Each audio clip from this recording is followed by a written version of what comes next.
G'day guys, welcome to another episode of the LinkCo Show. I'm here today with Sandy. Sandy's part of our Link Strategies team and she actually chose lunch today and it was sick. Anyway, we were talking earlier on about your obligations on a quarterly basis. Yeah. What does that mean? So many businesses run into trouble at the end of the quarter when their BAS, their super obligations become due. They tend to forget it, that a portion of their revenue tends to need to be kept aside to meet their obligations. So and it's easily forgotten and they get to the end of the quarter and then can't find the funds to pay it. On the finance side, once a quarter, I usually have heaps of businesses hitting me up because they need cash flow loans and that kind of thing because they have forgotten to put this money aside. And it's always a very panicked phone call because they essentially, forget that they have these things that occur on a quarterly basis that you need to, prepare for.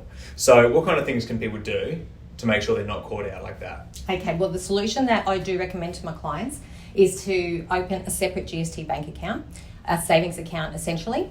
With that, just each quarter moving those funds into that bank account. So you've got the funds there at the end of the quarter when you need to pay them. Yeah, I guess businesses that have lots of employees, so they obviously have the big PAYG component, exactly. That kind of thing. Yeah. So at the end of every pay run, move that super and PAYG into that savings account and don't touch it. Just pop it there for the end of the quarter. Fantastic. So when people don't do this and they do run into trouble, we know about ATO payment plans and that kind of thing.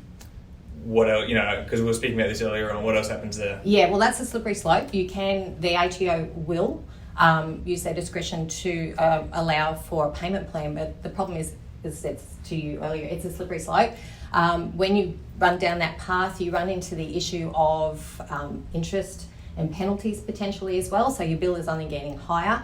And a lot of people don't know this, but the ATO will actually cut you off at some point because they won't give you a payment plan when they deem, or continually when they deem that it's possibly just a poor cash management. I didn't know that. I just thought you could keep rolling the dice, keep going on a payment plan every time you wanted. So there you go. Yeah. So I learned something as well. Okay, so that was Sandy from Link Strategies. Like, comment, subscribe, all that kind of thing. Any comments, hit us up in the section below. We'll see you next time. Cheers.